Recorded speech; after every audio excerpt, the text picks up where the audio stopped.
వాళ్ళకి సీట్లు 63 సీట్లు తగ్గి ఉన్నటువంటి సందర్భం. ఇండియా కూటమికి సీట్లు పెరిగి వాళ్ళు పార్లమెంట్లో చాలా సీరియస్ ఆర్గ్యుమెంట్స్ చేస్తున్నారు, నిలదీస్తున్నారు. రేపు సెషన్ ఎలా నడుస్తుంది అనే విషయంలో కూడా కొంచెం గందరగోళం ఉంది ఎన్డీఏలోనే. కాబట్టి కాపాడుకోవాల్సినటువంటి అవసరం ఉంది, నిలబెట్టుకోవాల్సినటువంటి అవసరం ఉంది వాళ్ళకి. వీటన్నిటి రీత్యా కూడా రెండోది చంద్రబాబు నాయుడు గారు కూడా అటువైపు రిలేషన్స్ కూడా ఉన్నాయనే విషయం వీళ్ళకి తెలుసు స్పష్టంగా. ఆయన తెలుగు రాష్ట్రాల్లో కనిపించకుండా కాంగ్రెస్తో నడిచిన వ్యవహారం వాళ్ళకి తెలియంది కాదు. తెలంగాణలో కావచ్చు, అలాగే ఏపీలో కావచ్చు. ఇవన్నీ తెలిసి వాళ్ళు చంద్రబాబుతో చాలా జాగ్రత్తగా వ్యవహరిస్తున్నారు. ఆయన్ని వదులుకోవడానికి సిద్ధంగా లేదు, ఆయన నిలబెట్టుకోవాలి ఎట్టి పరిస్థితుల్లోనూ, చాలా కీలకం.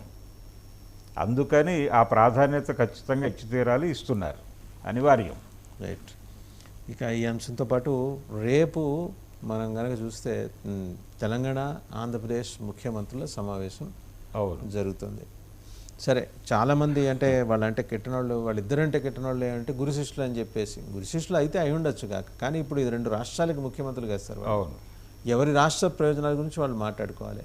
బట్ కార్డియల్ రిలేషన్స్ ఆ నేపథ్యంలోనే ఇది జరుగుతుంది. ఏదో సోసో మీటింగ్ కాదు, లంచ్ మీటింగ్ కాదు, ఖచ్చితంగా బ్రంచ్ మీటింగే. పొద్దునుంచి మధ్యాహ్నం దాకా మాట్లాడతారు. వాళ్ళు ఎవరు రాష్ట్ర ప్రయోజనాలకు సంబంధించి వాళ్ళు నిక్కచ్చుకుంటారు, నిర్దిష్టంగా చెప్పుకుంటారు. అండ్ మనకి ఆంధ్రప్రదేశ్కి ఏం రావాలి అనేది ఈయన చెప్తారు, అలాగే తెలంగాణకి ఏం ఉంచుకోవాలనేది ఆయన చెప్తారు. ఎవరు ఆ విషయంలో తగ్గరు అని అంటున్నారు. ఏది నిజం సార్?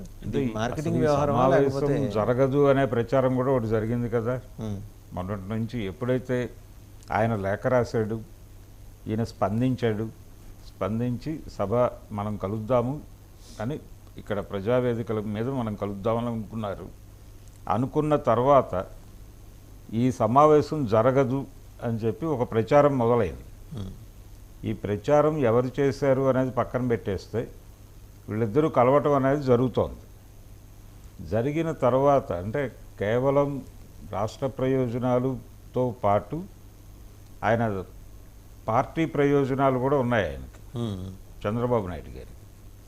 అంటే తెలుగుదేశం పార్టీని తెలంగాణలో ఎలా ఓపెన్ చేయాలి, ఏ పద్ధతిలో ఓపెన్ అవ్వాలి, ఎలా నడవాలి అనే విషయంలో కూడా ఒక స్పష్టత పొందేటువంటి అవకాశం ఉంది ఈ సమావేశంలో. రాష్ట్ర సమస్యలు ఎలాగో మాట్లాడతారు, అవి ప్రధానమైనటువంటి ఎజెండా అదే.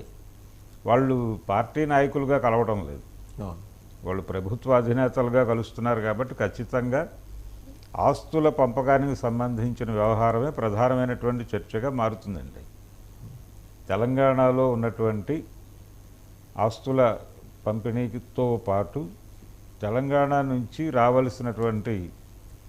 వాళ్ళకి రావాల్సినటువంటి పేమెంట్స్ ఉన్నాయి. అంటే గతంలో ఇక్కడ పన్ను వసూళ్లకు సంబంధించి జరిగిన దానిలో వాళ్ళ వాటా ఇంకా పూర్తిగా సెటిల్మెంట్ అవ్వలేదు. అది ఏది విభజన ప్రక్రియ ప్రారంభమైన నాటికి, పూర్తయ్యే నాటికి వాళ్ళకి ఇవ్వాల్సినటువంటి వాటా ఇవ్వలేదు అనేది ఒక గొడవ ఉంది. అది కూడా రేపు సెటిల్ చేసుకునేటువంటి అవకాశం. ఇప్పుడు ఈ పవర్ బిల్స్ సెటిల్మెంట్స్ మీద ఏమైనా ఒక నిర్ణయానికి వచ్చే అవకాశం ఉందా? డెఫినెట్గా ఇవన్నీ చర్చ అయితే జరుగుతుందండి. ఇవన్నీ అంటే అన్ని అంశాల మీద వాళ్ళు చర్చించి ఒక పరిష్కారం కనుక్కొని, అంటే గత ప్రభుత్వాలు ఏవి సెటిల్ చేయని విషయాలు మేము సెటిల్ చేశాము అనే ఇండికేషన్ ఇవ్వటం 2 ప్రభుత్వాలకే అవసరమే. అందుకని సాధ్యమైనంత వరకు ఏ ఇష్యూని వదిలిపెట్టరు. కానీ ప్రధాన నిర్ణయాలు అయితే కొన్ని జరుగుతాయి. అంటే మనకి చాలా విభజనల్లో ఈ ఇష్యూస్ కనిపిస్తాయి. పాకిస్తాన్ విడిపోయినప్పుడు కూడా ఈ పన్నులకు సంబంధించినటువంటి వివాదం చాలా పెద్ద స్థాయిలో జరిగి గాంధీ గారు ఆమరణ నిరాహార దీక్ష కూర్చోవాల్సినటువంటి పరిస్థితి దాపురించింది.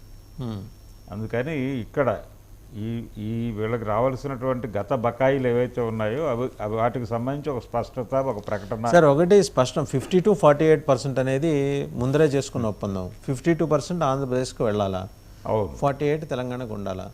సో 52 దాంట్లో మేజర్గా కనిపిస్తుంది ఏంటంటే ఆర్టీసీ ఆస్తులు ట్రాన్స్ఫరో లేకపోతే వాటిని అమ్మి పెట్టడమో అవి జరగలేదు.